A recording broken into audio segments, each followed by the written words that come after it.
Hola, ¿qué tal, amados? Como lo prometido es deuda, estoy contestando unas preguntas que me hicieron llegar acerca de estos temas que estamos tratando los domingos en la congregación, que es Camino hacia el Matrimonio, principios bíblicos para un noviazgo cristiano. Y bueno, hemos visto varios principios y en el día de ayer estuvimos meditando acerca de la importancia y el papel que juegan los papás. Vimos algunos principios que los hijos pues deben someterse a sus padres, que los padres pues deben guiar, orientar, ganar el corazón de sus hijos y poder direccionar a sus hijos en esta decisión, aplicando los principios bíblicos que vemos en la escritura para que tomen la mejor de las decisiones, que es el casarse con una persona que ame, que tema al Señor. Pero dentro de este principio hay muchas inquietudes que puedan surgir. Me hicieron llegar una pregunta: ¿qué si soy un adulto? Mis padres murieron, ¿debo tomar solo esta decisión? ¿Qué tal de una persona bien madura, tal vez una persona separada, tal vez una persona que ya salió de casa, ya no vive bajo la autoridad de sus papás, o tal vez no están vivos? ¿Cómo se aplica el patricentrismo o este vínculo de los padres aquí en este caso? Siempre estamos bajo autoridad. Si estamos en la casa de nuestros padres, pues estamos bajo ellos. Pero aún siendo adultos, estamos bajo la autoridad también de un liderazgo espiritual. Creo que una de las cosas vitales e importantes es buscar consejo. Podemos acudir a hermanos, ancianos, líderes de la congregación que puedan orientarnos y guiarnos, también orar por nosotros y pedir consejo. Notemos en el caso de Booz que la tradición judía dice que es una persona bastante madura y que vivía en una época de oscuridad. En el tiempo de los jueces, cada uno hacía lo que bien le parecía. No había mucho temor de Dios en los corazones ni en el pueblo, y era una época de bastantes dificultades, de opresión de los enemigos, pero es una oportunidad también este voz en esta historia que se entreteje aquí en ese libro tan hermoso. Es cortico, pero este voz hay algo que hace, y es lo siguiente: en el capítulo 2, en el versículo 5, observamos esto. Dice así la palabra: y Booz dijo a su criado, el mayordomo de los sacerdotes, ¿de quién es esta joven? Cuando empieza a ver en los cultivos que hay una jovencita que está recogiendo espigas, pregunta: ¿quién es ella? ¿Quién es ella? ¿De dónde viene? ¿Le pertenece a alguien? Recordemos que Dios había destinado dentro de la ley el que las personas pobres pudieran ir a los campos y alzar las espigas que se caían para alimentarse ellos y no morir de hambre. De manera que Ruth está haciendo todo esto para sostener a su suegra y para sostenerse ella misma. Este voz empieza a observar y empieza a preguntar.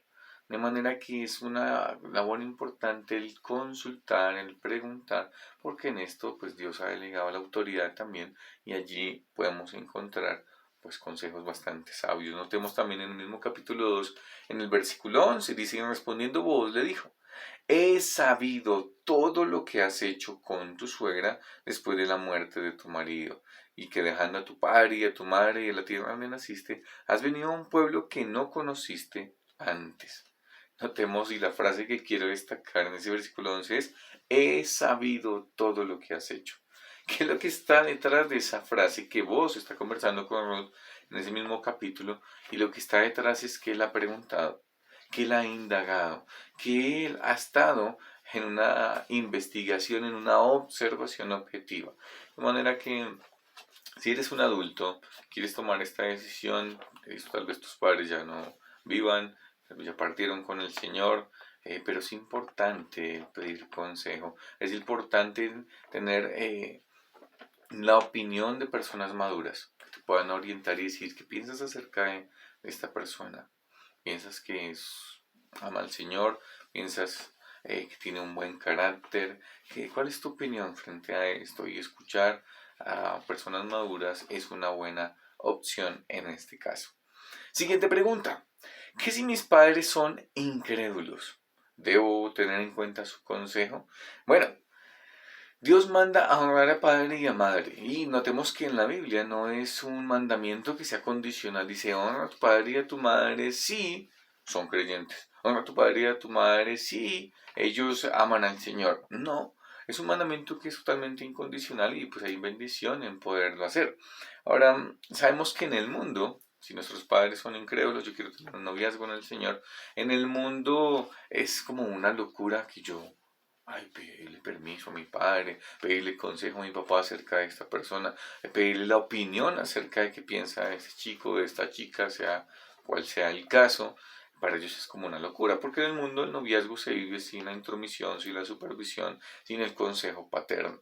De manera que va a parecer extraño, pero también yo lo veo como una oportunidad de mostrar a Cristo, una oportunidad de vincular y de honrar a tus padres, aun si ellos no temen al Señor, de incluirles. Pero, pues no puedes guiarte por el consejo de ellos únicamente, sino también debes buscar en tu iglesia local el consejo de tus líderes, de tal líder juvenil o tal vez un hermano que esté en el liderazgo de la congregación, pastor, anciano, como sea, pero es importante también tener la perspectiva espiritual de un buen consejo. Entonces, ten en cuenta tus padres, pero también ten en cuenta el consejo espiritual.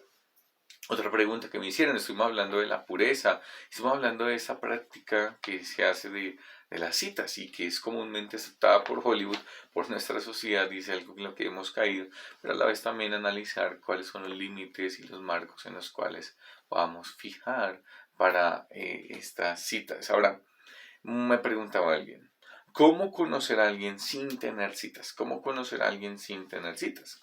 Hay muchas cosas, ¿no? Inicialmente puedo dar 4 pautas. Lo primero es que estés orando. Ora para que Dios te revele el carácter de esa persona. Si es una persona espiritual, si es una persona piadosa, que Dios te muestre y te revele y pueda ser objetivo o objetiva en esa observación.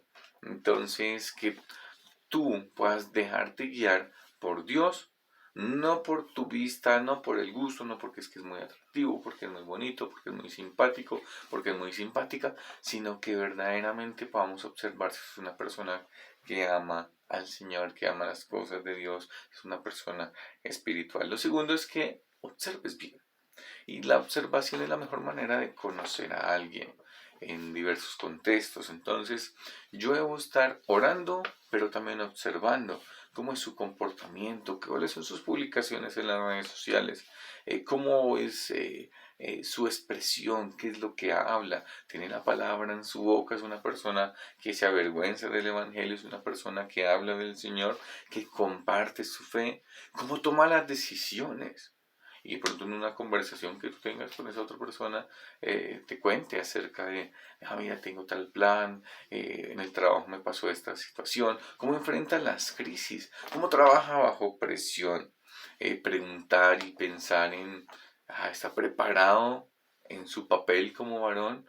Es un líder espiritual, está preparado en la palabra, es un hermano que también tiene esa convicción de trabajar para proveer para su casa, es un hermano que lo ves como un protector también, si es una mujer, debemos observar, es una persona que estaría dispuesta a estar en casa, es una hermana que estaría dispuesta a casarse, a tener un hogar, a tener hijos, a criarlos.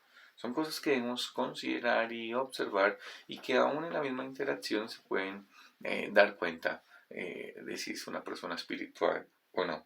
Lo tercero es compartir tiempo en grupo. A veces pretendemos que las citas es la mejor oportunidad, pero como ya lo vimos, presenta una fachada simplemente vendo como el súper soltero, amable, exitoso, perfecto, pero nos damos cuenta que el carácter a veces es totalmente oculto.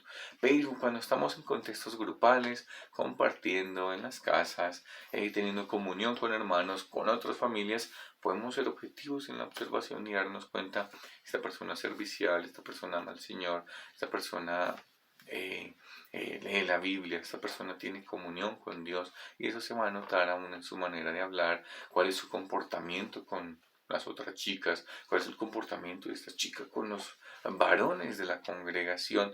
Y el mejor contexto es en la congregación. Si hay reuniones de jóvenes, pues comparten ellas. Si hay reuniones que se hacen fuera del contexto de iglesia y donde puedan interactuar con las familias, pues también son buenos espacios para conocer a otras personas.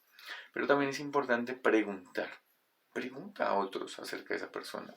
Y creo que en la iglesia podemos a veces generar un ambiente tenso. Y los solteros sufren y padecen también por su soltería, porque pues se genera burla de que si estoy hablando con una chica entonces ya ellos están juntos, han formalizado, o si preguntan por alguien, uy, sí, está interesado en casarse, y le forman el alboroto y pueden hasta dañar corazones. Entonces yo como si estoy observando y pensando en alguien, sería bueno acercar a una persona madura. Mira, manos, tengo cierta inquietud por esta chica, manos, tengo cierto interés por esa chica, o la he observado, estoy orando por ella. ¿Tú qué piensas, hermano? Acércate a personas maduras espiritualmente que te puedan decir, oye, sí, pues sería buena, es una buena hermana, está creciendo en el Señor, camina con el Señor, es espiritual. Entonces, que podamos considerar también a la luz del consejo de otros, que Dios les ha dado también sabiduría y gracia para podernos orientar, y que son personas muy amadas en el Señor que Dios nos da dentro de la congregación. Cuarta pregunta, ¿cómo ser un buen partido? ¿Cómo ser un buen partido? Y hablamos dentro de un contexto cristiano, ¿no? Tristemente, a veces nuestro enfoque es la parte física, ¿no? Y, y pensamos que simplemente debo cuidar lo físico, pero el Señor en la palabra nos manda todo lo contrario. Nuestro enfoque no debe estar sino centrado en Dios, en que Dios sea nuestra plenitud. Colosenses 2:10 dice que estemos completos en Él. Nuestra plenitud, nuestra satisfacción está en Cristo. Ahí es donde nosotros debemos también enfocarnos nosotros primeramente, que yo esté satisfecho y pleno como individuo en el Señor. Y asimismo, que también la otra persona a la cual estoy observando, pues también pueda estar en esa plenitud. Ahora, así que para muchos puede convertirse la soltería en una aflicción, como también en un periodo de prueba. De manera que es como la atravesemos en el Señor, que depende de nuestra visión frente a ella.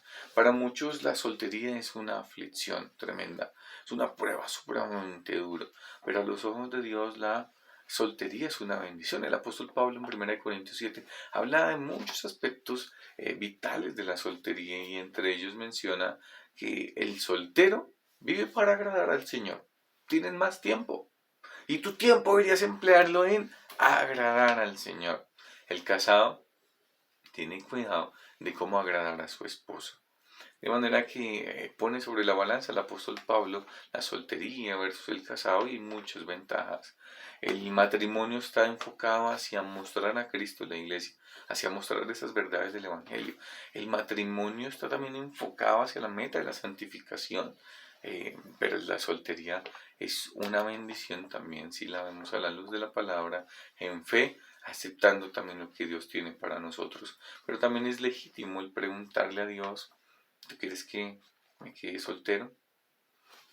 Como tú, como mi esposo, como mi cónyuge. Es legítima esa perspectiva, y que el Señor se habla también en nuestros corazones, en una comunión, en una intimidad con Él, que podamos hablarnos a través de la palabra y podamos tomar esa respuesta de parte de Dios de la mejor manera. Pero si hay algo que caracteriza a un cristiano como un buen partido, es que ame, que tema al Señor, que le obedezca, que camine con Él. Proverbios 26 habla, hablando de los varones, dice, pero hombre de verdad, ¿quién lo hallará? Un hombre de verdad es lo que tú necesitas, amada jovencita. Observa bien y obra al Señor. Ese es un buen partido.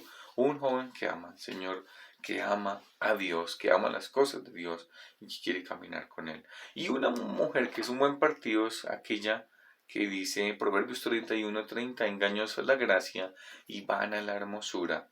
La mujer que teme a Jehová, esa será alabada. Así que, amado hermano, tú eres tal vez un varón soltero, tal vez tienes hijos, tú eres una madre soltera, tienes tus hijos.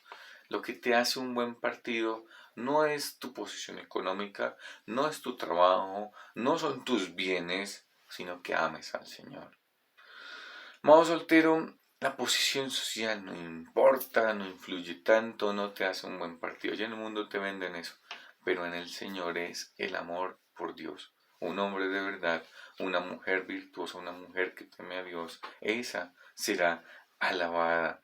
No podemos decir que hay cristianos feos, no podemos decir eso.